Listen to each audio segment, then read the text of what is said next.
em nós para que possamos alcançar tudo aquilo que Deus planejou para nossas vidas. Amém, povo santo? Quantos entenderam a mensagem já cantada através dos louvores? Entenderam? Deus falando de quebrantamento, de tratar-nos, de nos guardar no seu amor. E essa proposição também está nessa série de mensagens que o pastor foi guiado pelo Espírito a fazer, o curso da maturidade cristã. Nós precisamos crescer em Cristo. Amém. Todos nós. Mesmo mais, digamos assim, mais novo no meio de nós, mesmo neófito, novo nascido, ele não foi chamado em Cristo para ser bebê espiritual para sempre. Todo bebê começa no leitinho e depois vai para o alimento sólido assim que pode. Amém? E nenhum cristão é chamado para ficar a vida toda um bebê na fé. Ele é chamado para crescer e alcançar o mesmo alvo que todos nós, a plenitude da estatura, da perfeita varonilidade em Cristo Jesus. Quantos dizem amém? Amém? Por isso Deus tem inspirado o meu coração a falar de temas que são um pouco mais profundos, mas são bastante aplicativos. Amém? Eu quero que você abra, por favor, sua Bíblia, o primeiro texto, Isaías capítulo 29. Isaías 29, verso 13. Isaías capítulo 29, verso 13. O interessante é que estamos estudando o livro de Isaías na EBD, né? Hoje foi Isaías também. Terceira aula da nossa EBD, maravilhosa hoje a aula. Eu sou suspeito em falar, eu amo tudo que o Senhor nos ensina. Mas eu creio que foi uma aula muito, muito rica e produtiva. Quantos podem dizer amém? Amém. Não foi, queridos? Foi excelente a aula hoje. A matéria, o conteúdo, o aprendizado, foi muito bom. Para os irmãos que estão faltando, fica aí o estímulo para não faltar domingo que vem. Muito bem, queridos. Eu vou falar sobre o seguinte tema, preste atenção. O que Deus quer nos aperfeiçoar nessa noite? O tema que Deus colocou no meu coração é este: intelectualidade e conhecimento bíblico são ineficazes contra a sensualidade.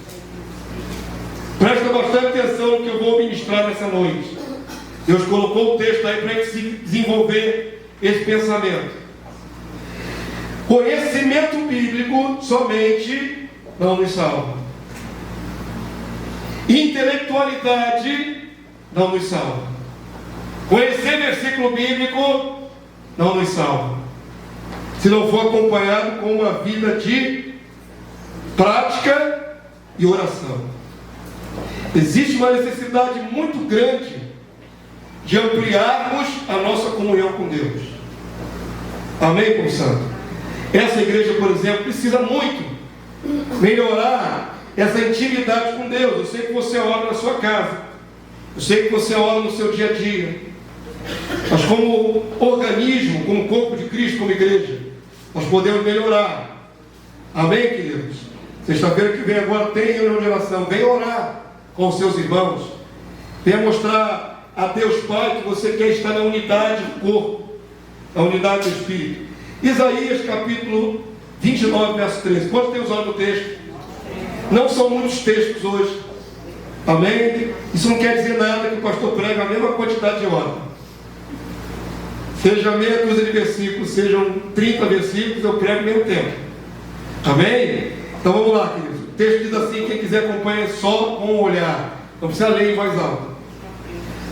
O Senhor disse: visto que esse povo se aproxima de mim, e com a sua boca e com os seus lábios me honra. Amém, povo santo? Está falando aí a respeito do povo de Israel lá daquela época. Mas lembrem-se, tudo que aquele povo viveu é paralelo para nós, a igreja do tempo do fim. Não diga assim, só o povo de Israel era raça ruim, né? Como é que se chama? De dura cerviz. Nós somos tão seres humanos com dificuldades como eles eram no passado. Amém? E a palavra tem esses exemplos para nossa advertência.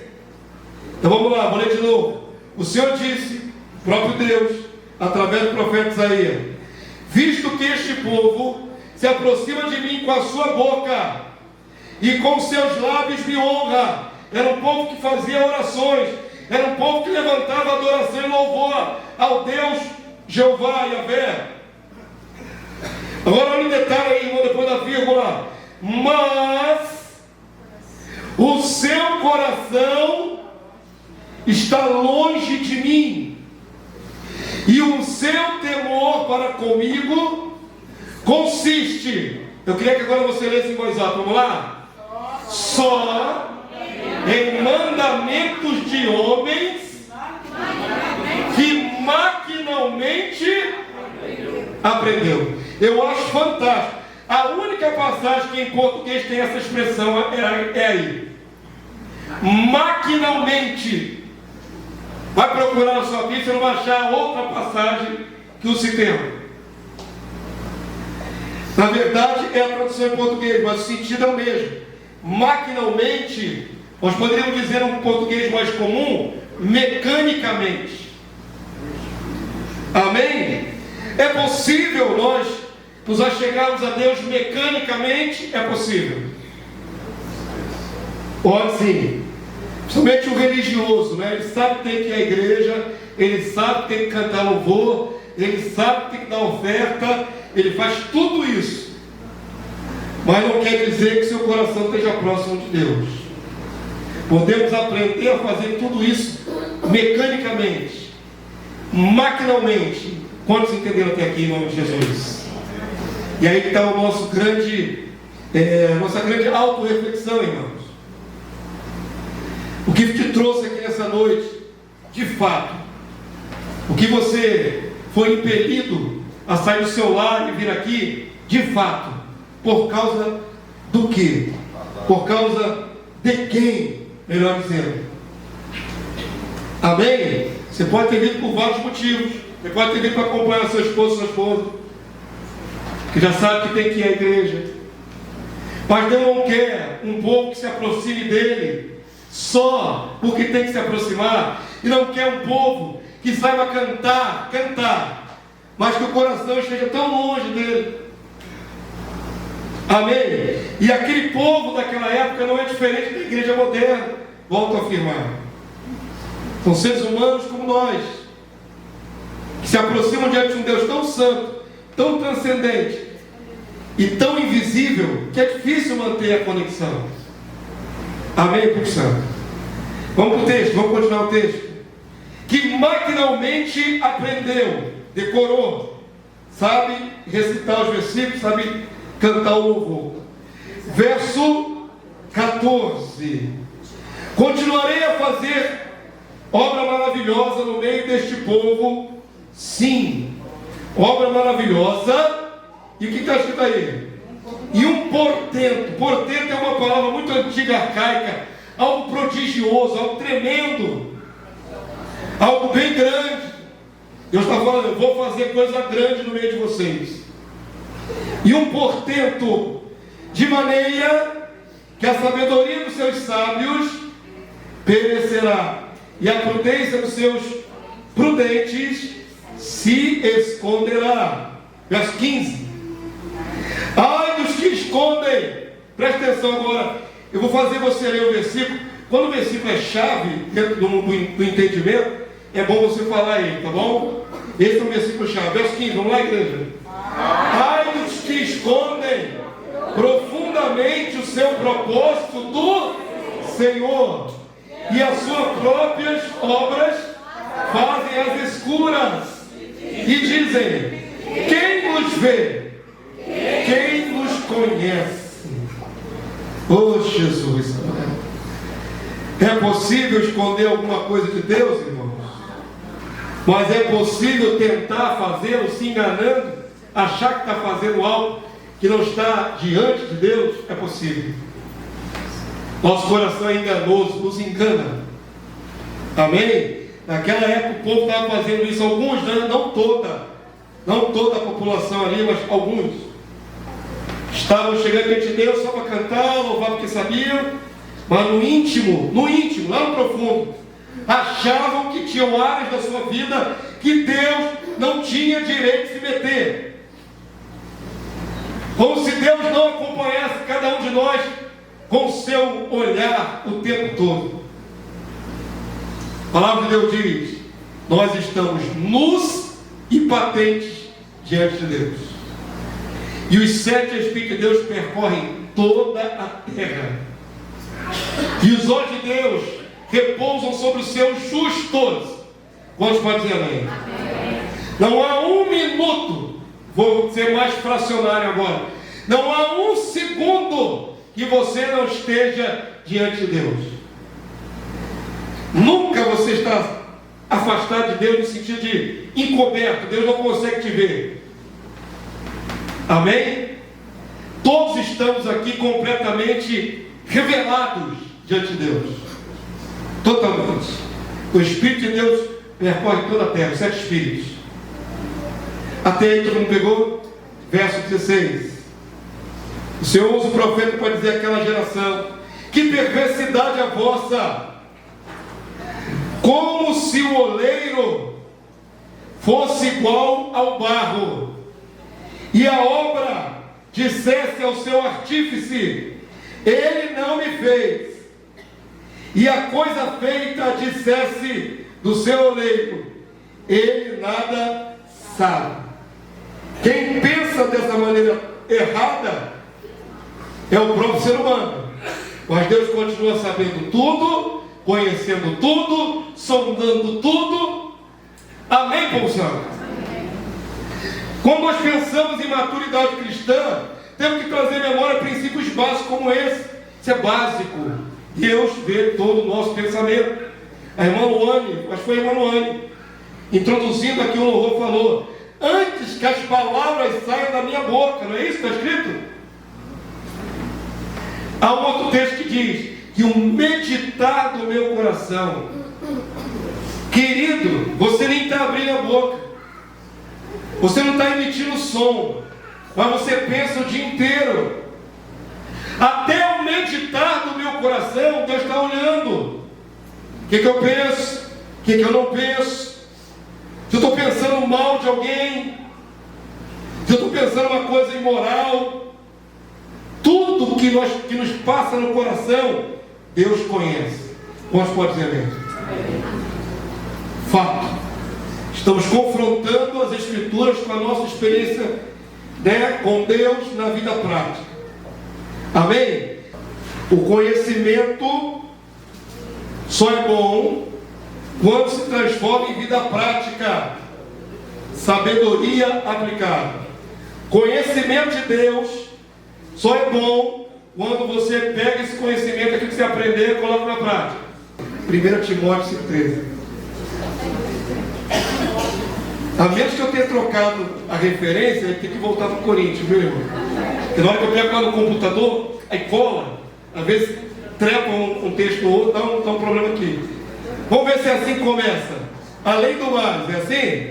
Então está no lugar certo, no endereço certo. Vou afirmar novamente esse ponto. Conhecimento de Deus, conhecimento bíblico que você tem da palavra de Deus, só tem utilidade se você colocá-la em prática. Todo conhecimento acumulado no seu coração, e olha que nós aqui temos um conhecimento muito grande acumulado no coração, se não posto em prática, não vai operar na tua vida a salvação.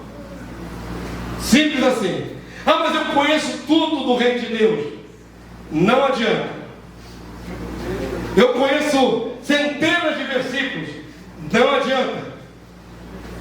O que vai fazer a grande diferença é aplicar essa sabedoria divina no dia a dia, no transcorrer da nossa vida. Amém, povo santo? Vou deixar o apóstolo Paulo falar em meu lugar. 1 Timóteo 5,13. Vamos lá?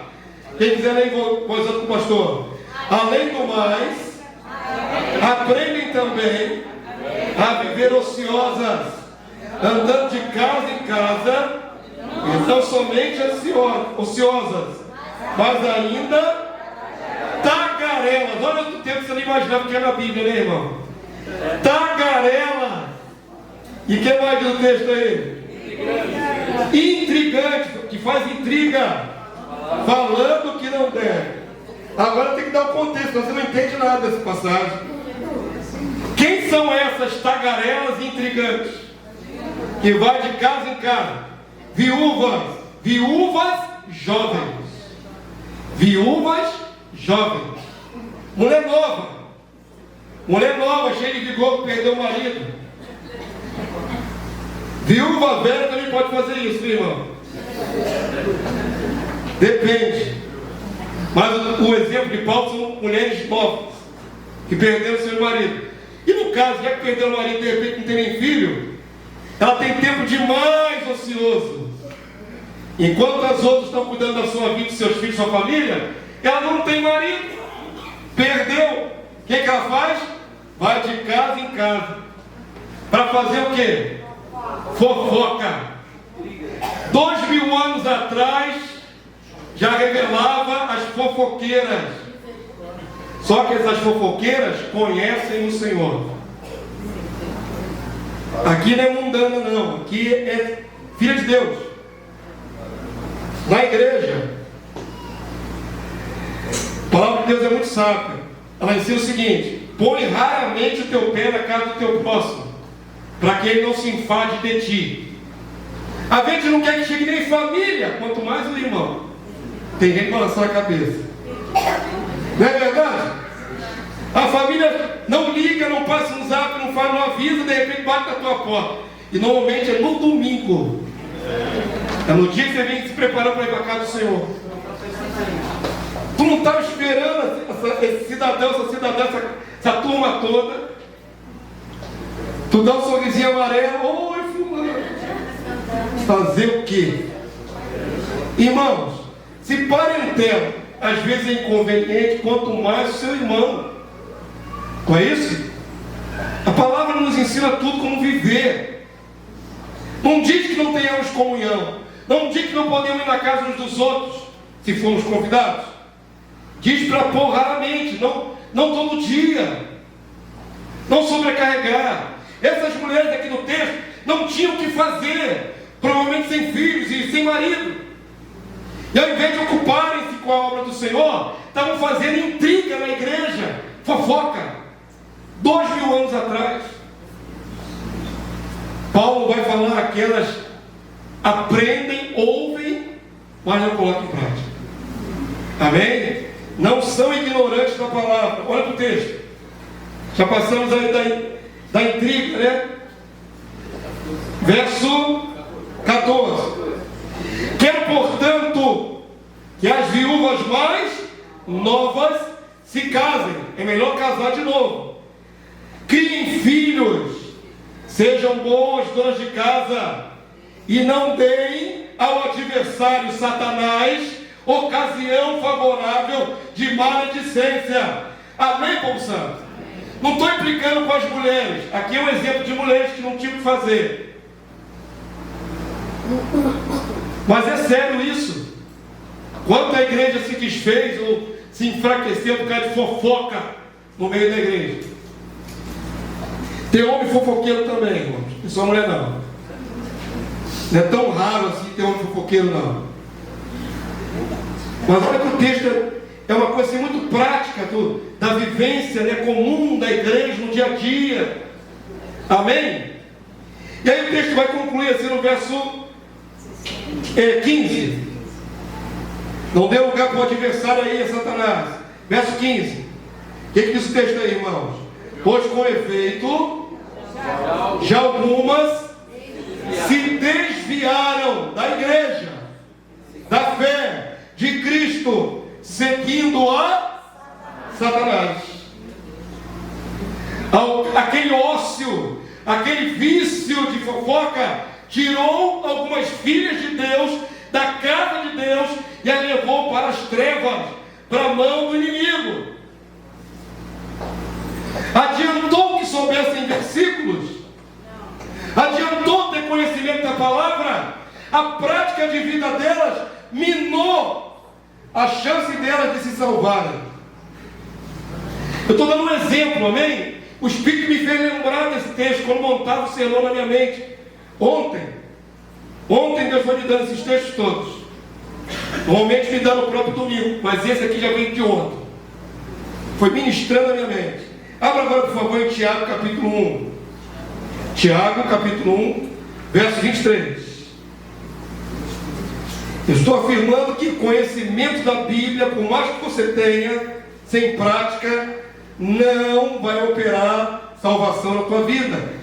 Você não vai se santificar sem prática. O maior que seja seu conhecimento. Tiago capítulo 1, verso 23. Fácil de achar Tiago, né? Bem no finalzinho. Eu acho que é antes de Judas ou depois de Judas? Não lembro agora a posição. Depois de Judas. Ajuda alguma coisa falar que depois de Judas? Tu não sabe onde está Judas, piorou, né? É antes do Apocalipse, irmão. Melhorou? É entre Gênesis e Apocalipse. É, por aí. Tiago, capítulo 1, verso 23. Quantos acharam? Amém. Olha o que diz a palavra de Deus. Tiago era irmão de Jesus, né?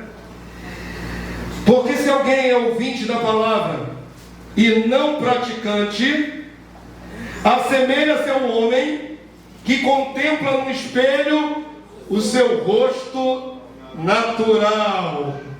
Você lembra bem como começou a fisionomia? Lembra bem? Lembra, né? Mais ou menos. Mas sabe quem sabe perfeitamente como começou a fisionomia? O próximo. Nós mesmos nos esquecemos um pouco da nossa fisionomia. Amém? É só quando você para no espelho, né, irmão? Você para no espelho, você se vê. Mas fora isso, não lembra direito como é seu rosto. 100%. Mas o próximo te vê como você é. Amém? O Tiago está fazendo uma analogia. Vê o seu próprio rosto natural. Verso 24. Pois a si mesmo se contempla e se retira, e para logo se esquece de como era a sua aparência. Quem quer aplicar aqui, o nosso irmão Tiago?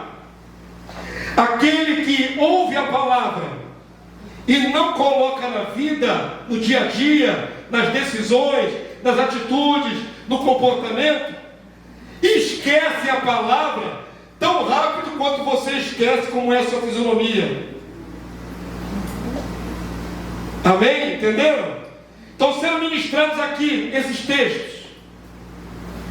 Se você não tiver a decisão firme no coração, isso que eu ouvi, eu vou fazer, eu garanto a vocês vão descer aquelas escadas ali, vocês vão pegar seus veículos, seu meio de transporte, e quando chegar em casa, você vai ter esquecido tudo.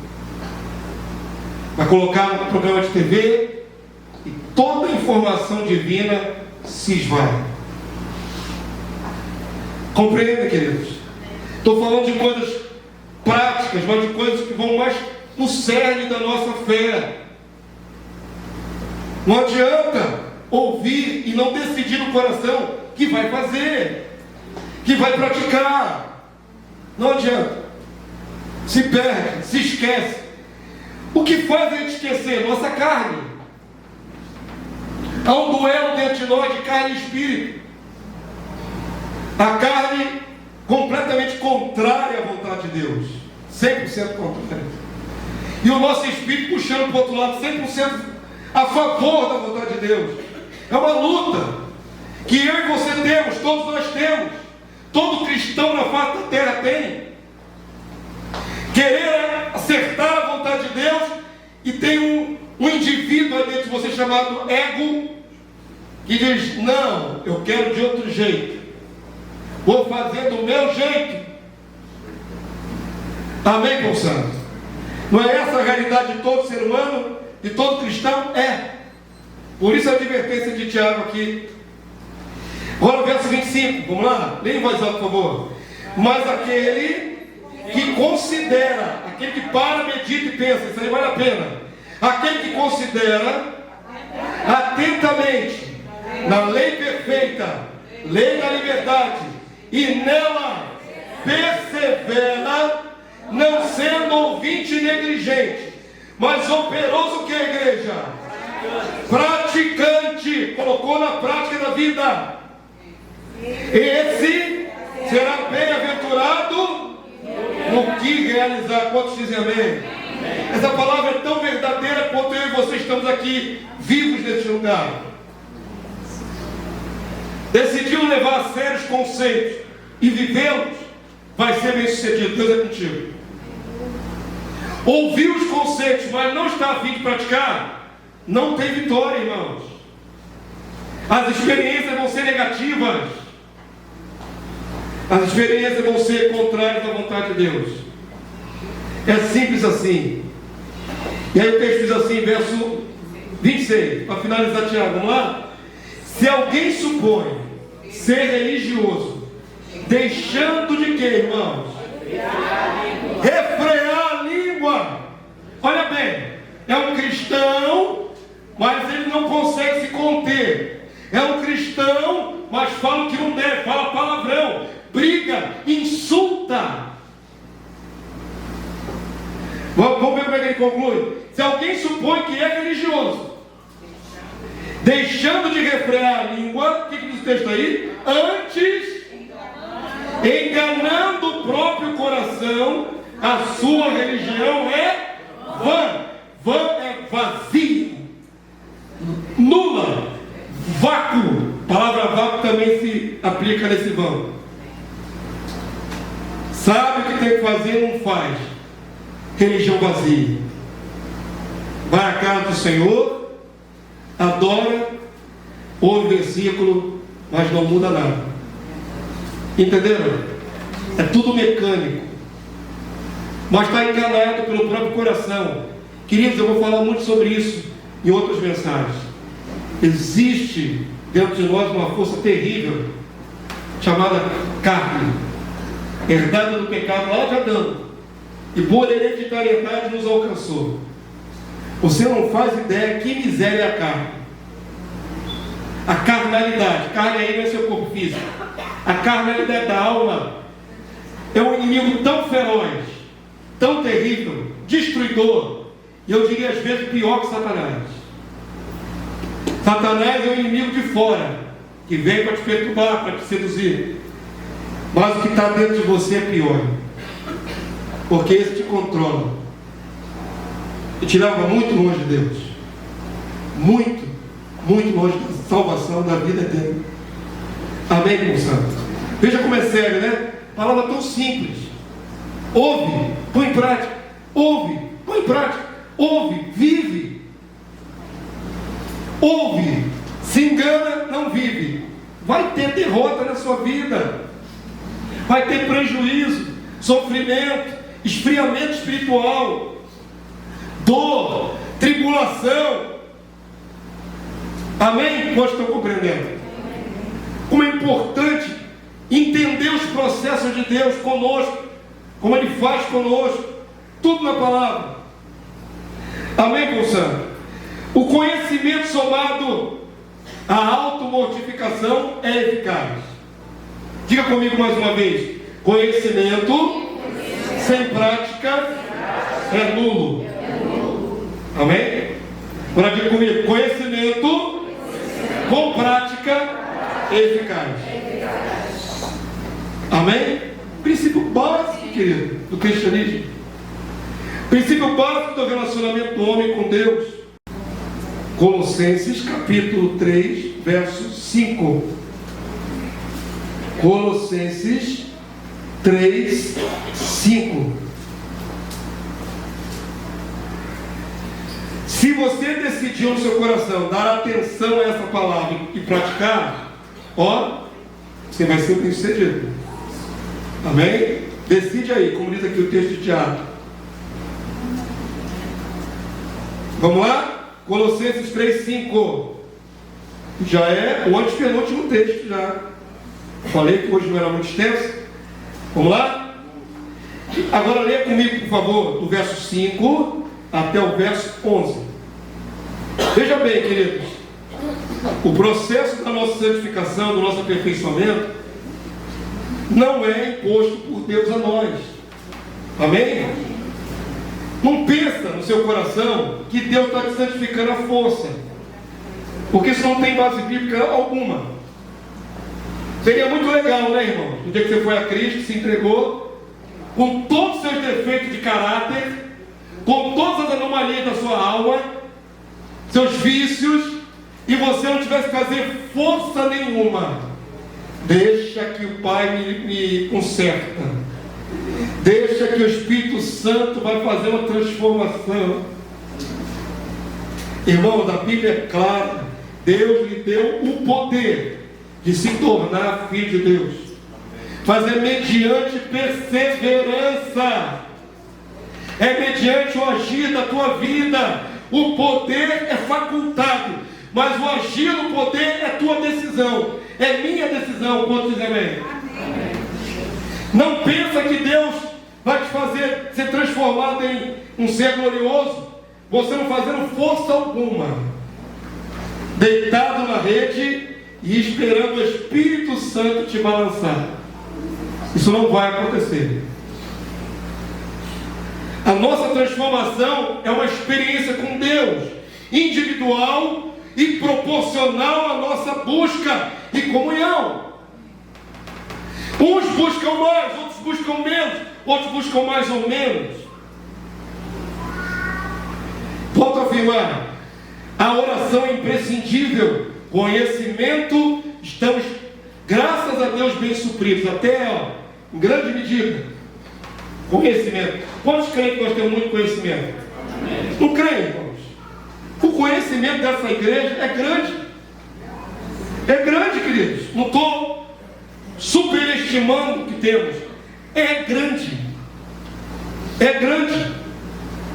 E como esse conhecimento é passado a cada ovelha, todos vocês têm o mesmo nível de conhecimento. Mas não quer dizer que tenham todos o mesmo nível de crescimento espiritual. Porque isso depende da sua interação com esse conhecimento. Conhecimento sozinho não opera nada. Amém? Conhecimento sozinho não é sabedoria. Sabe o que é sabedoria? É colocar o conhecimento em prática. Uma vez o pastor Sérgio me falou, fez uma analogia que eu guardei. É fato. Sabe os médicos? Médico, medicina. Estudam muito, não estudam muito, irmãos? Muito. Uma carreira tem que estudar muito. Fazer residência mais não sei quantos anos. É quase uma jornada de 10 anos investindo. É bem grande a preparação. Bem menor são outras profissões, né? 4 anos, 5 anos, 6 anos já se forma. Mas o médico da medicina tem que ficar 10 anos, 12 anos até começar a ser considerado um bom médico. Médicos são muito cultos, têm muito conhecimento. Mas quantos médicos fumam? Entenderam?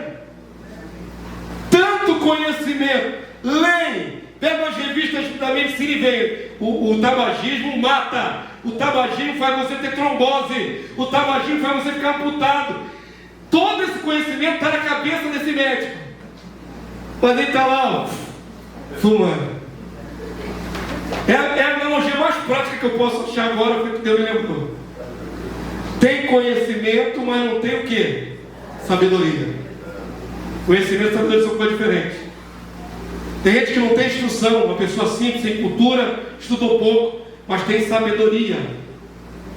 Consegue aplicar na vida conceitos muito melhores do que outros que têm tanto estudo, mas não tem sabedoria. Amém? Compreenderam? Sabedoria é quando você pega um conceito e bota na vida prática. Isso é sabedoria. Não é só conhecimento. Vamos lá. Já vimos mais um texto? Não, né? Já lemos. Lemos? Deixei vocês no gatilho. Colossenses 3,5.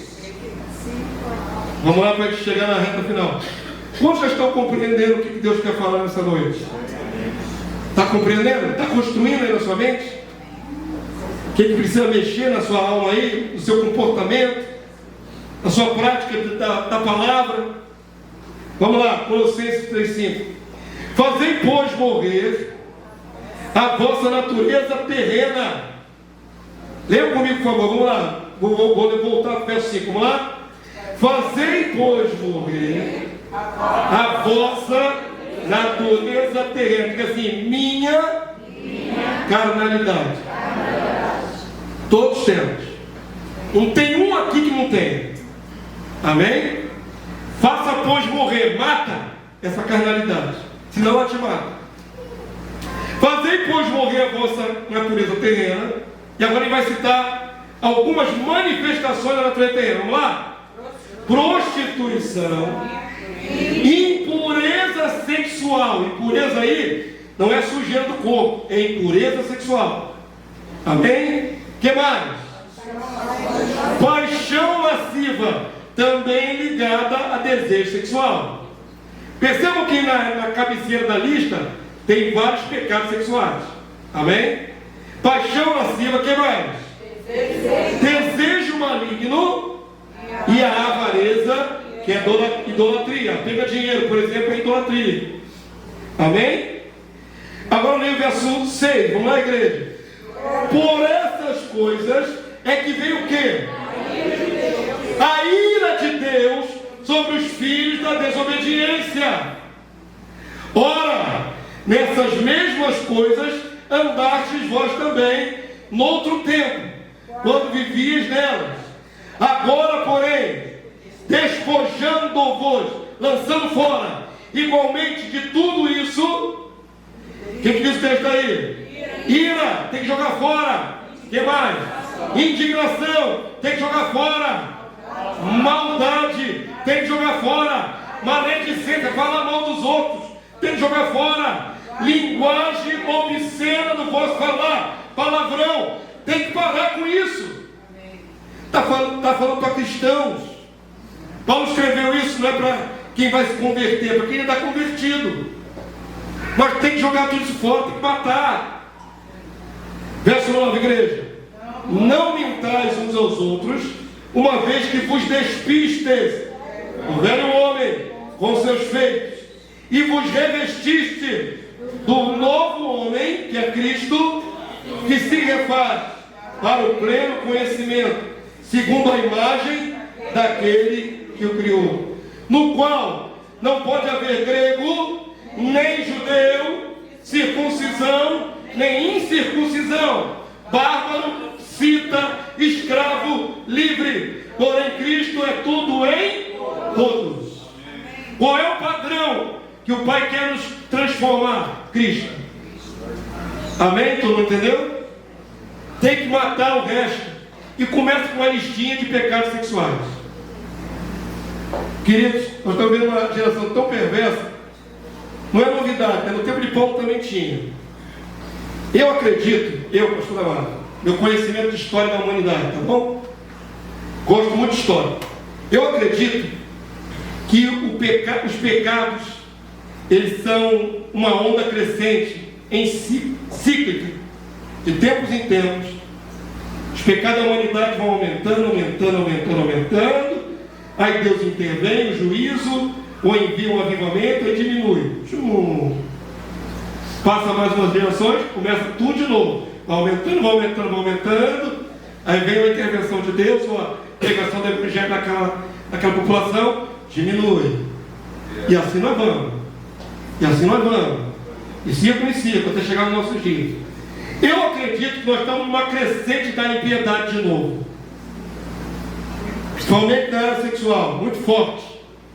Os símbolos brasileiros que vendem a nossa imagem lá fora é a Anitta, irmão. Sabe quem foi na ONU representar o Brasil? Pablo Vittar, um homossexual travesti.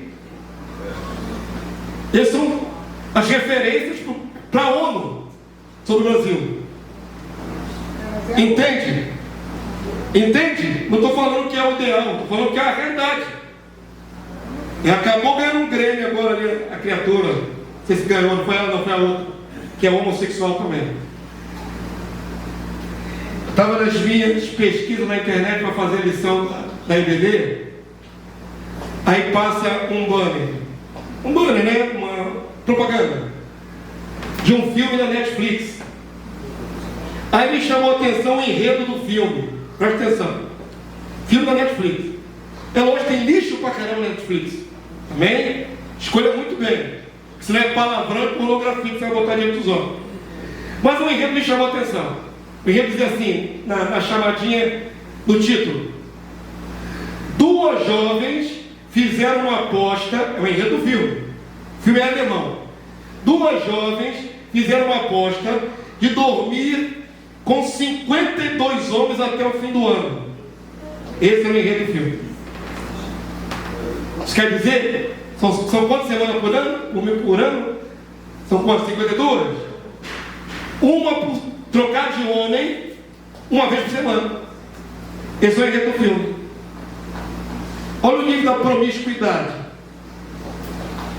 Fizeram uma aposta que iam dormir cada uma com 52 homens em um ano. 52. E o texto lá, a sinopse, não diz que eram prostitutas, que já trabalham com isso. Só para curtir baladeiras, menina de balada.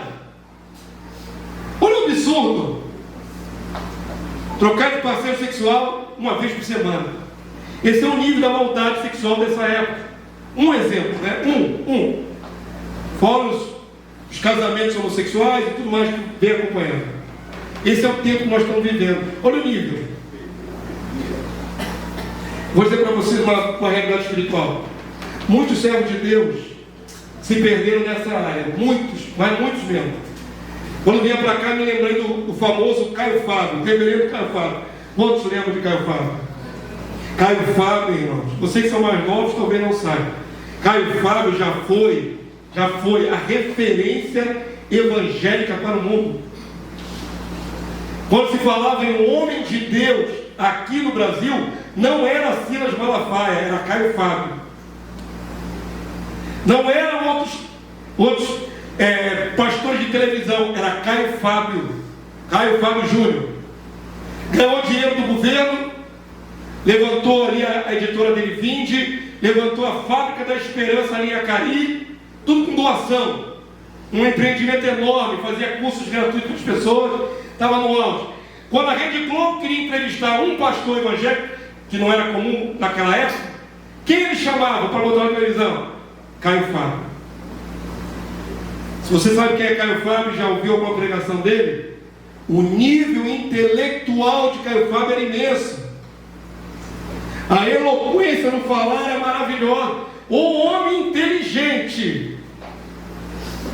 E aí chamavam Caio Fábio. Quem vamos chamar dos evangélicos? Caio Fábio. Tinha conhecimento, mas vacilou aonde?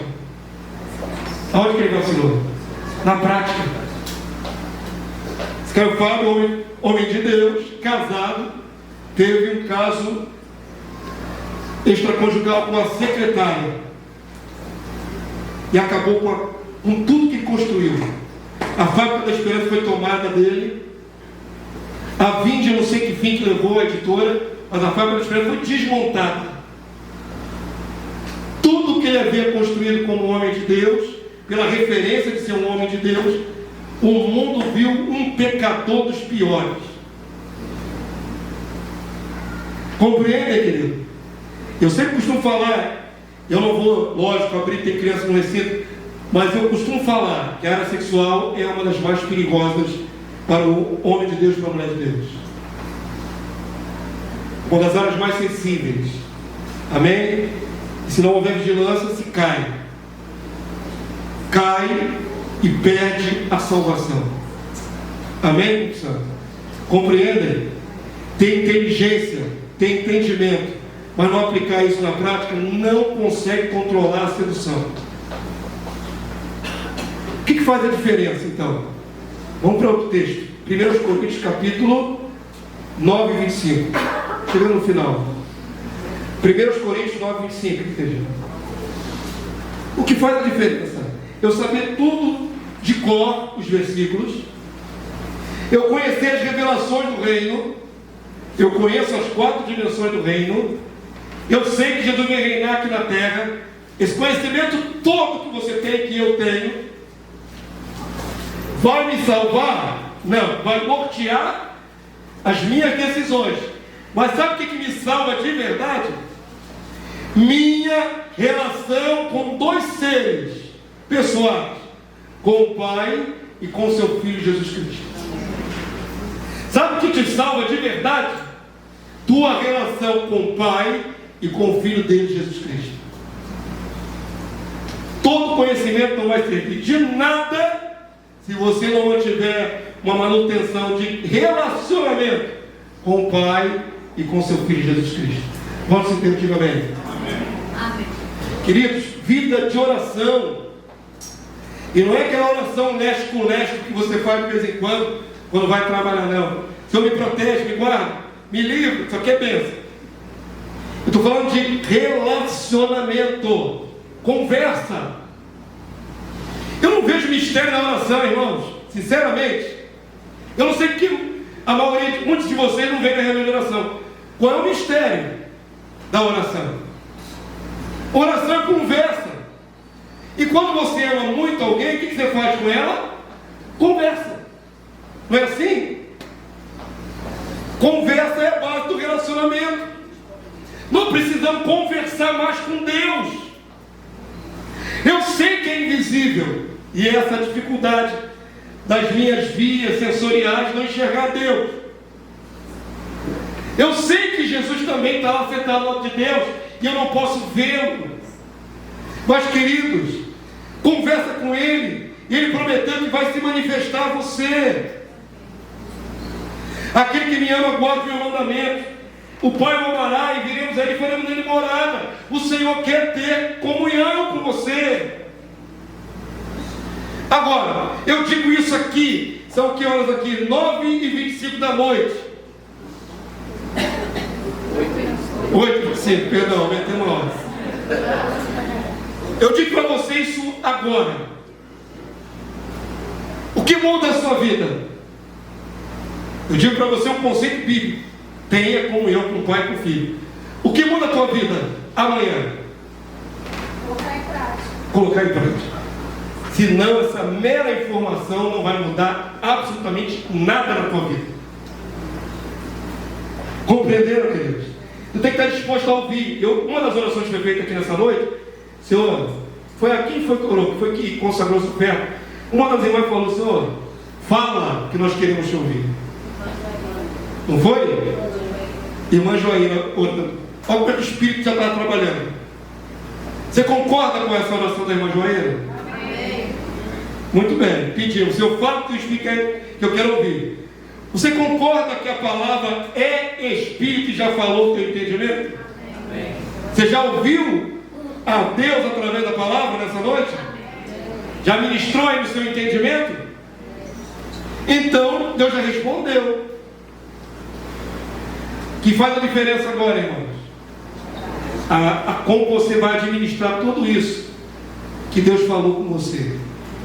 Você sai daqui, vai para casa, pega um parente não crente lá que está oprimido, vai brigar contigo, de repente, né? Estou profetizando.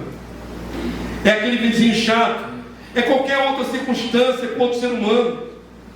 É nesta hora da prática que vai se ver se aquilo que Deus falou com você aqui nesse lugar valeu ou não valeu alguma coisa.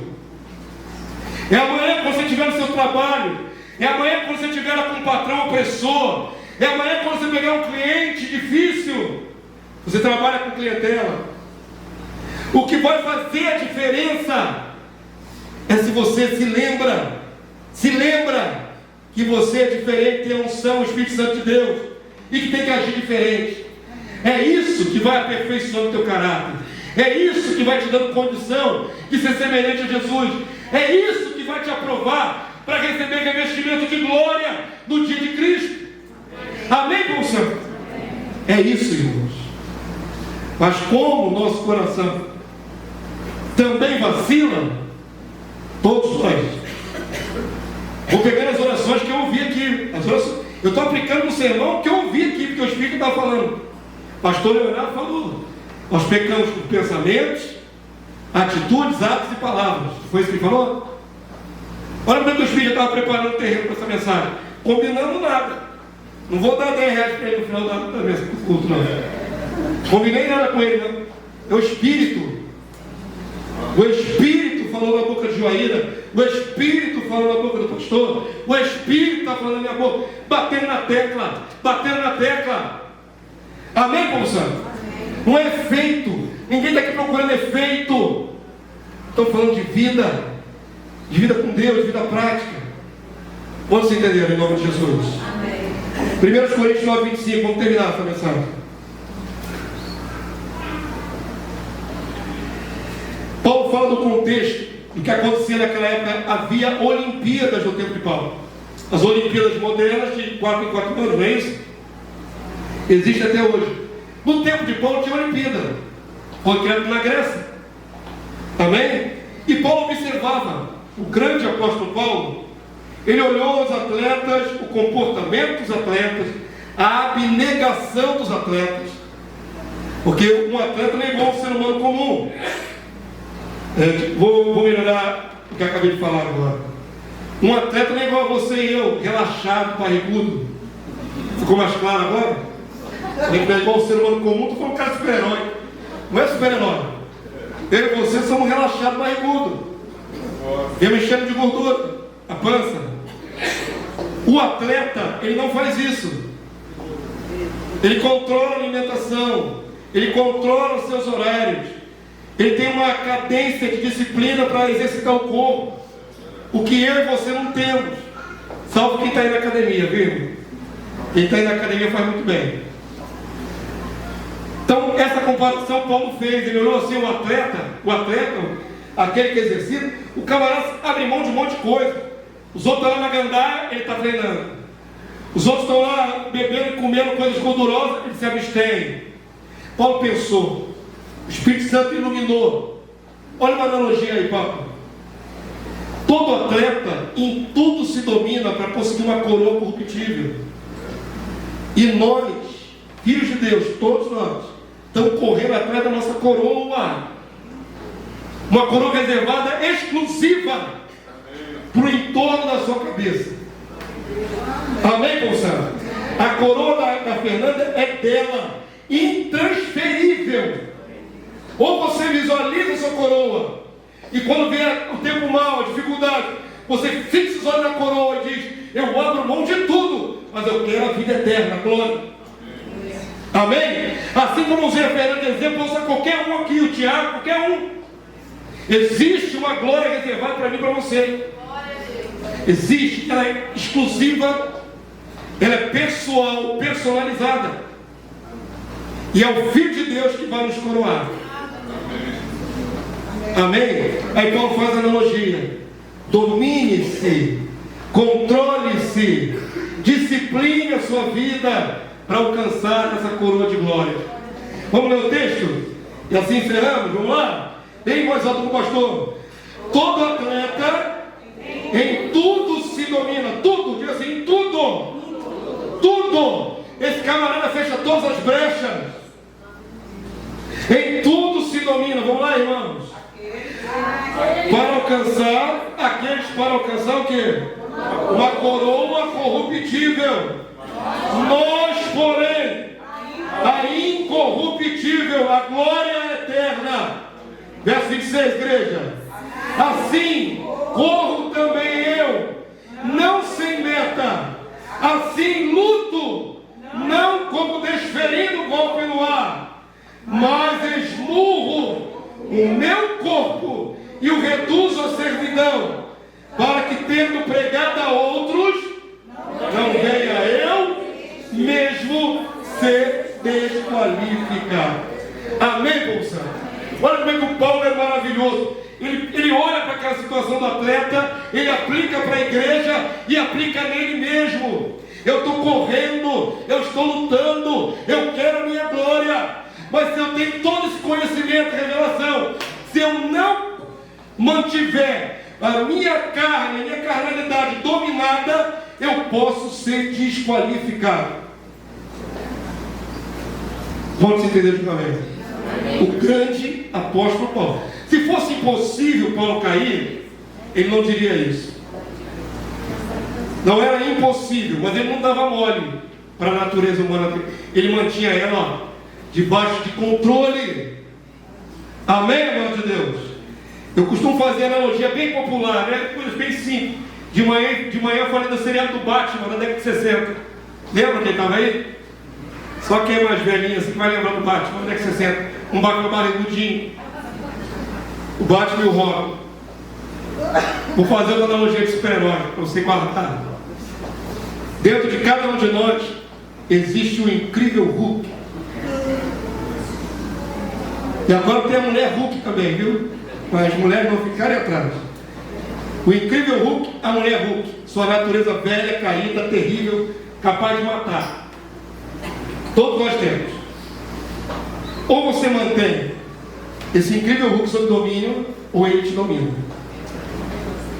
Ou você mantém essa mulher Hulk dominada, ou ela aflora. Não aflora? Não toma o controle? E de repente aquela mulher de Deus virou uma coisa horrorosa. Detestável, terrível, capaz de atrocidades. Mesma coisa com os homens. Mantenha a sua natureza sob domínio. Paulo diz assim: eu me esmurro.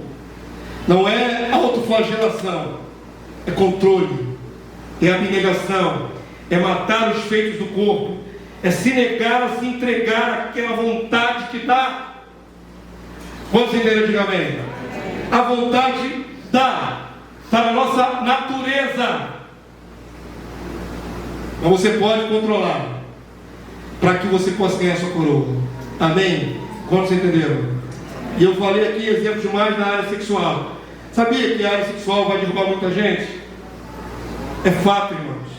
Por isso, os hebreus colocam nas suas listas por ordem de valor. Quando os hebreus escrevem, eles colocam do mais importante para o menos importante. É sempre assim. Você vai ver que na listagem dos apóstolos, quem é que vem primeiro? Tiago? Quem vem primeiro na listagem dos apóstolos na sua Bíblia? Pedro. Porque ele era o príncipe dentro dos apóstolos, cabeça. Na maneira de escrever os hebreus, o que é mais relevante vem primeiro. Perceba nas listagens de quem vai sair para o fogo eterno, que vai ser reprovado, quais são as primeiras modalidades de pecado que encabeçam a lista. A Bíblia termina em Apocalipse capítulo 22, verso 15. Só ouve, não precisa nem abrir. Apocalipse no finalzinho, depois de Jesus revelar tudo sobre o reino, ele vai fazer a última advertência antes de encerrar o livro. Olha o que Jesus diz: quem vai encabeçar as almas que vão para o lago de fogo e enxofre? Vamos ler?